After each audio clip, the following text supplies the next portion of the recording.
जय हिंद दोस्तों, कैसे हैं आप लोग। आई होप आप लोग अच्छे होंगे और मस्त होंगे।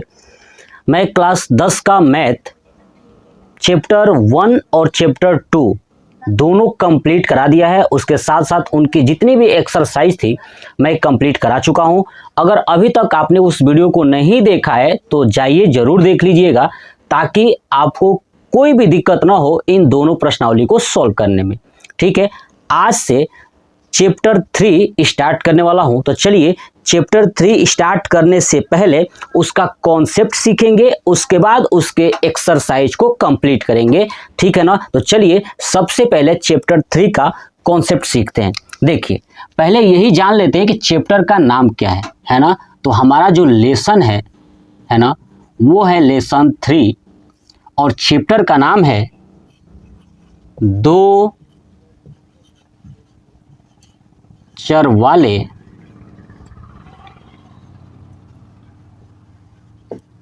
रैखिक समीकरण युग्म। ठीक है, दो चर वाले रैखिक समीकरण युग्म। देखिए अगर मैं यहां पे आपको एक कॉन्सेप्ट समझाऊं कि इस चैप्टर का मतलब ही क्या है, अगर आप ये समझ गए कि इस चैप्टर का मतलब क्या है तो फिर चैप्टर आप आसानी से कर लोगे। तो चलिए समझते हैं। सबसे पहले ये जानते हैं कि यहाँ जो शब्द है दो चर, इसका मतलब क्या है। मैं पिछले वीडियो में समझाया था कि जो चर होता है ना वो अल्फ़ाबेट होता है, यानी चर का मतलब कि अक्षर होता है ना। जो अल्फ़ाबेट होती है ना वो चर होता है। और यहाँ पे कह रहा है कि दो चर, यानी आपको अल्फ़ाबेट ए से लेके जेड तक होती है, लेकिन उनमें से केवल दो ही लेटर की हमें इसमें जरूरत पड़ेगी। ठीक है, इस चैप्टर में सिर्फ दो ही लेटर की जरूरत पड़ेगी। लेकिन कौन कौन सा लेटर लेना है ये समझिए। देखिए तो दो चर, यानी चर जो है ना वो क्या है, तो अल्फ़ाबेट। क्या है, अल्फ़ाबेट। तो जो अल्फ़ाबेट है ना वो कितने हैं, तो सिर्फ दो ही लेना है इस चैप्टर में। तो जो अल्फ़ाबेट हमें पता है कि ए से लेकर के जेड तक होती है, ए से लेकर के कहाँ होती है, जेड तक होती है। ठीक है ना। तो जो ये दो चर वाले रैखिक समीकरण युग्म है, तो मैं आपको एक समझाता हूं, समझिए कि जो चर अल्फ़ाबेट यानी ए से लेके जेड तक है और उनमें से केवल दो ही लेना है, तो आप हमेशा एक्स तथा वाई को लेंगे। ध्यान रखिएगा, क्या लेंगे, एक्स तथा वाई को लेंगे। अब आप कहेंगे कि सर अगर अल्फ़ाबेट ए से जेड तक है तो क्यों हम एक्स और वाई को ही लेंगे। तो मैं बता दूं बाबू कि जब भी समीकरण पूरे किसी भी बुक्स में अगर आप देखोगे समीकरण बना हुआ हमेशा एक्स वाई के रूप में ही दिखेगा। इसलिए एग्जामिनर को भी एक्स वाई ज़्यादा पसंद आता है और बच्चों को भी ज़्यादा पसंद आता है, इसलिए बुक्स में भी ज़्यादातर एक्स और वाई का प्रयोग किया जाता है। समझ में आ गया। तो देखिए दो का मतलब कि एक्स और वाई लेंगे और चर का मतलब मैंने समझा ही दिया। तो दो चर आपको समझ में आ गया। अब आगे देखिए क्या लिखा है, रैखिक। क्या लिखा है, रैखिक। रैखिक का मतलब क्या होता है कि जो ये चर है ना, ये दोनों चर, इनका पावर एक होना चाहिए। क्या होना चाहिए, पावर एक होना चाहिए। यानी एक्स का घात जो है कि एक होना चाहिए और वाई का घात एक होना चाहिए। इसका मतलब समझिए कि दो चर वाले रैखिक, जैसे मान लीजिए कि मैं एक बहुपद बनाता हूं, यानी एक समीकरण बनाता हूं, है ना, रैखिक समीकरण। समझ रहे हैं ना, एक रैखिक समीकरण बनाता हूं जिसमें दोनों चर हो, है ना। तो समझिए ऐसे में एक बनाता हूं एग्जांपल दैट 7x + 5y = 0। आप देखिए 7x + 5y = 0। अब आप यहाँ पे देखेंगे कि x का पावर 1 है, y का पावर 1 है, इसलिए यह रैखिक है और बराबर में 0 है, तो रैखिक समीकरण हो गया। और यहाँ पे दो चर यानी x है और y है, इसलिए यह इसको क्या बोलेंगे कि दो चर वाले रैखिक समीकरण। इसके अंतर्गत दो चर है। बात समझ में आ गई। अगर आप इसी चीज को ऐसे लिखते हो, ध्यान रखिएगा, 7x² + 5y = 0, तो बहुत सारे बच्चों को ये लगेगा कि सर इसमें x है इसमें y है, यानी दो चर है। बराबर 0 है तो समीकरण है। लेकिन बताइए क्या रैखिक है क्या? नहीं है, क्योंकि इसका घात में 2 है। 2 नहीं होना चाहिए, हमेशा 1 होना चाहिए, इसलिए यह रैखिक समीकरण नहीं है। कॉन्सेप्ट क्लियर, समझ में आया ना? तो देखिए, तो 2 चर वाले रैखिक समीकरण ये है। अब यहाँ पे एक शब्द देखेंगे, लिखा है युग्म। युग्म का मतलब होता है जोड़ा, है ना? क्या होता है? युग्म का मतलब होता है जोड़ा। अब जोड़ा का मतलब क्या है कि जो आप ये 2 चर वाले रैखिक समीकरण बना रहे हो, ऐसा ही एक और रैखिक समीकरण बनाओ। ठीक है, तो मतलब मान लेता हूं ये 5x plus 9y equal to 0, यानी ये हमारे पास एक रैखिक समीकरण था और एक और मैंने रैखिक समीकरण बना दिया, इसलिए इन दोनों को मिला के बोलेंगे युग्म। और ये किस चीज का युग्म है? तो 2 चर वाले रैखिक समीकरण युग्म। Concept clear? ये बात आपको समझ में आ गया ना कि रैखिक समीकरण क्या है? 2 चर वाले, और युग्म का मतलब जोड़ा, यानी ये 2 होंगे ही होंगे। अब आपके सामने क्या दिया होगा कि इस चैप्टर में, है ना, इस चैप्टर में आपको 2 समीकरण दिया होगा, ठीक है ना, 1 और ये 2, ठीक है, या नहीं भी दिया होगा, हो सकता है कहानी दिया हो, उस कहानी से हमें 2 समीकरण बनाना है और दोनों समीकरण को सॉल्व करना है। क्या करना है? सॉल्व करना है, यानी हल करना है। और इस दोनों समीकरण को हल करके x तथा y का मान ज्ञात करना होगा। कॉन्सेप्ट क्लियर, समझ में आ गया ना? कि इस 2 चर वाले रैखिक समीकरण युग्म में प्रश्न कैसे पूछा जाएगा, तो आपको 2 समीकरण देगा या 2 कहानियां देगा, उस कहानियों से 2 समीकरण बनेगा और उन दोनों समीकरण को हल करके आप x तथा y का मान ज्ञात करोगे और वही ज्ञात करने के लिए कहा भी जाएगा। अब सबसे इंपॉर्टेंट बात कि सर x और y का मान 2 समीकरण से, 2 रैखिक समीकरण से कैसे ज्ञात करेंगे? तो पहले इसका स्क्रीनशॉट ले लीजिए या इसको नोट कर लीजिएगा। चलिए अब समझते हैं कि अगर हमारे पास, है ना, अगर हमारे पास 2 रैखिक युग्म का समीकरण जो है ना, रैखिक समीकरण जो युग्म है, अगर 2 हमारे पास, तो कैसे सॉल्व करेंगे? तो देखिए, जब आपके पास 2 समीकरण हो तो क्या करना होगा, समझिएगा। 2 समीकरण है तो इसकी 2 विधियां हैं। कितनी विधि? 2 विधि है। पहला विधि है ग्राफीय विधि। क्या है? पहला विधि ग्राफीय विधि, यानी अगर आपके सामने 2 चर वाले जो रैखिक समीकरण अगर है तो उसको x और y का मान ज्ञात करने के लिए कौन कौन सी विधियां हैं? तो पहला है ग्राफीय विधि, दूसरा है बीजगणितीय विधि। क्या है? बीजगणितीय विधि। ध्यान सुनिएगा, है ना, कौन कौन सा?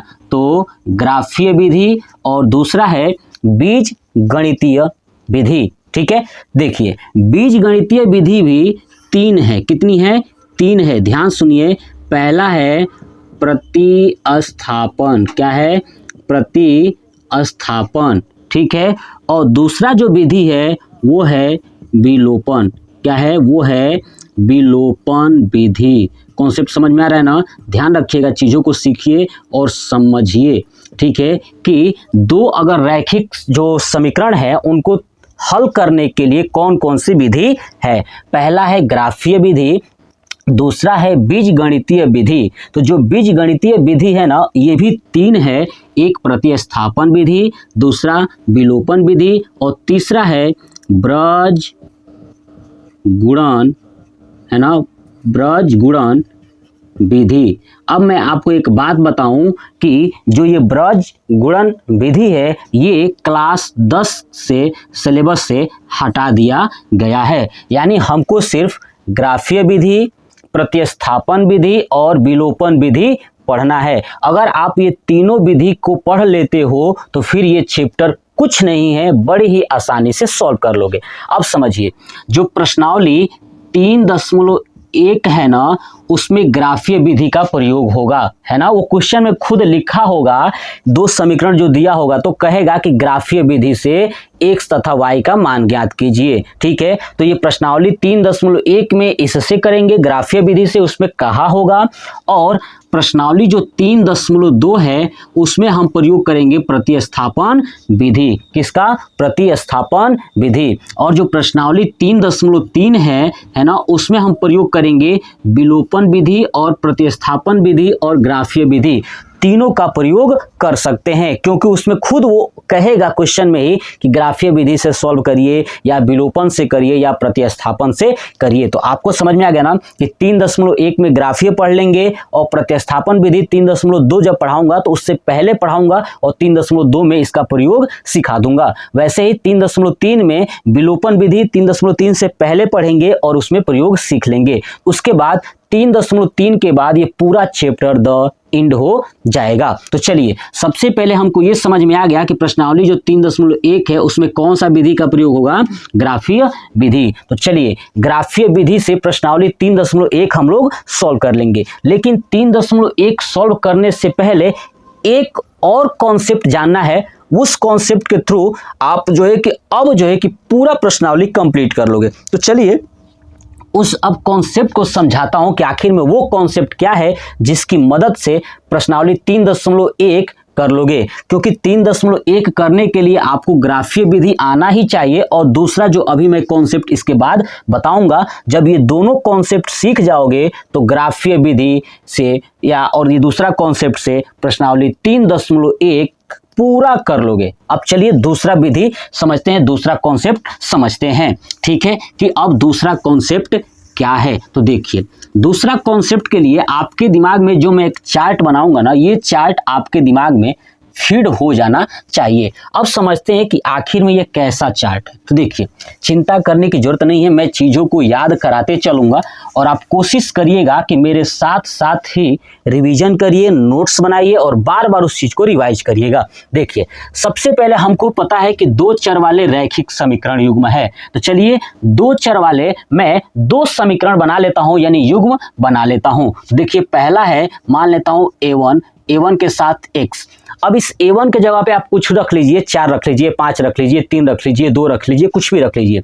तो a1x plus b1y plus c1 equal to 0, ये बन गया एक, है ना, रैखिक समीकरण। दूसरा a2x plus b2y plus C2 equal to 0, ये दूसरा हो गया, ठीक है। अब इन दोनों समीकरण का प्रयोग करके आपको मैं 3 चीजें सिखाऊंगा और यही 3 चीजें अगर आप सीख लिए तो प्रश्नावली 3.1 खत्म। चलिए देखिए, सबसे पहले जो a1 है ना, इस a1 को ऊपर लिखिए, बटे a2 लिख दीजिए, है ना, a1 बटे a2। कॉन्सेप्ट समझ में आया? ऐसे ही b1 बटे b2, यहाँ पे लिखिए b1 बटे b2, ठीक है। अगर आप a1 बटे a2 b1 बटे b2 अगर लिखते हो, अगर ये दोनों बराबर नहीं आता है ना, ये दोनों बराबर नहीं आता है, इसका मतलब कि जो दोनों ये रैखिक युग्म है ना, दोनों ये रैखिक युग्म है, ये दोनों रैखिक युग्म का जो समीकरण है ना, ये दोनों एक दूसरे को कट करेंगे, यानी प्रतिच्छेद करेंगे। बात समझ में आया कि अगर a1 बटे a2 लिखते हो और b1 बटे b2 लिखते हो और दोनों ये आपस में बराबर नहीं है, यानी इक्वल नॉट है, बराबर नहीं है, इसका मतलब कि जो ये दोनों समीकरण है ना, एक दूसरे को प्रतिच्छेद करेंगे, यानी कट करेंगे। क्या करेंगे? प्रतिच्छेद करेंगे, कट करेंगे। इसका मतलब क्या है कि मान लीजिए कि एक ये समीकरण है तो दूसरा ये होगा और यहाँ पे कट करेगा। और कितने जगह पे कट कर रहा है? एक ही जगह पे कट करेगा। अरे समझ, देख लीजिए, एक ही जगह पे कट कर रहा है। इसका मतलब कि जो ये पहला कॉन्सेप्ट यही है कि अगर a1 बटे a2 equal not b1 upon b2 अगर बराबर नहीं होता है तो क्या कह सकता हूं कि ये एक दूसरे को प्रतिच्छेद करती है। क्या करती है? एक दूसरे को प्रतिच्छेद करती है। तो क्या लिखूंगा कि यह कौन सी रेखा कहलाएगी? तो प्रतिच्छेद प्रतिच्छेदी रेखा है ना, ये कौन सी रेखा हो जाएगी, मैं डायरेक्ट लिखता हूं प्रतिच्छेदी रेखा। आपको यही याद रखना है कि प्रतिच्छेदी रेखा कब होती है, तो जब a1 बटे a2 b1 बटे b2 बराबर नहीं होते हैं, इसलिए उस समय प्रतिच्छेदी रेखा होती है। और जब प्रतिच्छेदी रेखा होती है तो बताइए, सोचिए कि कितने जगह पे कट कर रही है, हमेशा एक जगह पे, इसलिए इसको हल करेंगे तो इसका जो आंसर है ना वो एक आएगा। कितना हल होगा, तो एक हल होगा। तो लिखूंगा इसके कितने हल होंगे, तो एक हल। कितने हल हो जाएंगे, एक हल, ठीक है। और एक हल को अलग से एक और नाम से बोल सकते हैं अद्वितीय।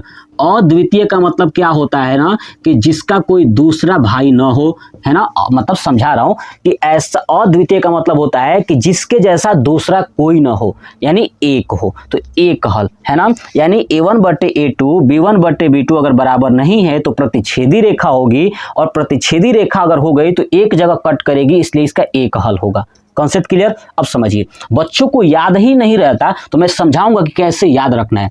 दूसरा पॉइंट्स क्या कहता है कि अगर a1 बटे a2 है ना बराबर b1 बटे b2 बराबर c1 बटे c2, ये इक्वल टू नॉट, यानी अगर a1 और a2 अपान में है बराबर b1 अपान b2, ये दोनों अगर बराबर हैं लेकिन दूसरा और तीसरा बराबर नहीं है, उस समय ये जो रेखाएं होंगी वो होंगी समांतर रेखा। क्या होंगी, समांतर रेखा। ये पॉइंट याद रखिएगा, क्या होंगी, समांतर रेखा। कॉन्सेप्ट समझ में आ गया। और जब कोई चीज समांतर होती है तो देखिए, दो रेखाएं समांतर अगर है तो क्या वो एक दूसरे को कहीं कट करेंगी, नहीं कट करेंगी। अगर समांतर रेखा है तो कहीं भी एक दूसरे को कट नहीं करेंगी। और जब एक दूसरे को कट ही नहीं करेंगी तो बताइए हल होगा, नहीं होगा, क्योंकि ऊपर प्रतिच्छेदी में एक जगह कट हो रहा था, इसलिए एक हल था। और जब कहीं भी कट नहीं करेंगी तो एक भी हल नहीं होगा। यानी यहां पे लिख सकता हूं कि कोई हल नहीं, है ना, कोई हल नहीं। कॉन्सेप्ट समझ में आ गया। चलिए तीसरा पॉइंट समझते हैं, और ये लास्ट पॉइंट है, ठीक है, बस इसके बाद आप चीजें सीख जाओगे। तीसरा में क्या करते हैं कि a1 बटे a2 अगर b1 बटे b2 से बराबर हो जाए और c1 बटे c2, यानी तीनों आपस में बराबर हो जाए, a1 बटे a2 बराबर b1 बटे b2 बराबर c1 बटे c2, ये तीनों अगर आपस में बराबर हो जाती है, उस समय क्या कहेंगे कि कौन सी रेखा है, तो समपाती। क्या है, समपाती रेखा है। ध्यान रखिएगा, कौन सी रेखा है, समपाती रेखा है, ठीक है ना। अगर a1 बटे a2 बराबर b1 बटे b2 बराबर c1 बटे c2, तीनों अगर बराबर है, उस समय जो रेखा होंगी वो होती है समपाती रेखा। और जब समपाती रेखा होती है तो इसके बहुत सारे हल होते हैं, इसलिए कहेंगे कि ये अनेक हल। क्या है, ये अनेक हल। कौन सा समझ आया, इसके क्या है, अनेक हल है। ये बात समझ में आ गई। अब चलिए इसको याद करने का तरीका बता देता हूं। देखिएगा, अगर पहला कट कर रहा है तो प से पहला, प से प्रतिच्छेदी रेखा, ठीक है। आप जब कट करेगा तो एक जगह कट करेगा, इसलिए एक हल है, यानी अद्वितीय। समझ में आ गया। चलिए, अगर दूसरा कट कर रहा है, दूसरा मैच नहीं कर रहा है, तो इसका मतलब समांतर। अब याद रखने का तरीका देखिए ना, पहला बराबर है, अगर पहला बराबर हो गया इसका मतलब, ध्यान सुनिए, पहला यानी a1 बटे a2 b1 बटे b2 ये दोनों बराबर हो गए, तो बराबर लाइन समांतर जाती है ना, बराबर लाइन समांतर जाती है। पहला अगर बराबर नहीं हुआ तो प से पहला, प से प्रतिच्छेदी, एक जगह कट करेगा, राइट। और दूसरा में क्या है, समांतर है, दोनों बराबर है, यानी समांतर रेखा है, और समांतर रेखा है इसलिए कभी भी समांतर कट नहीं करेगा, तो हल भी नहीं होगा। Concept clear.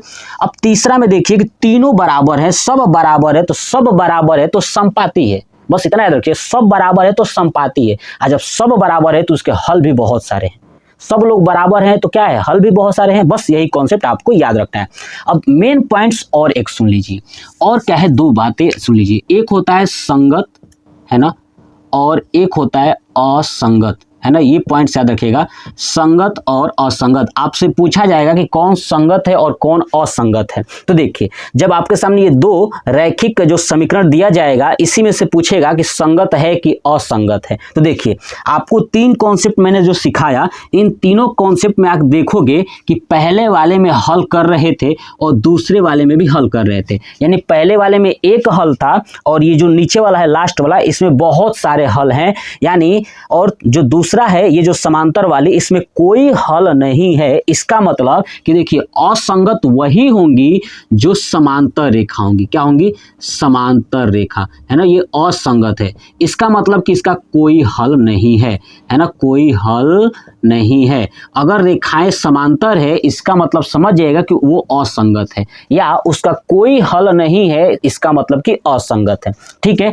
अगर रेखाएं प्रतिच्छेद करती हैं, क्या करती हैं? प्रतिच्छेद करती हैं या संपाती, है ना, या क्या होती हैं? संपाती होती हैं, तो इसका मतलब वो संगत है। अगर प्रतिच्छेद और संपाती है, इसका मतलब कि इसका हल है कि नहीं? इसका हल है। बात समझ में आ गई? यानी बस आपको इतना याद रखना है कि जिसको हम हल कर सकते थे वो संगत होगा, और जिसको हल नहीं कर सकते थे वो असंगत होगा। बस इतना ही कॉन्सेप्ट था।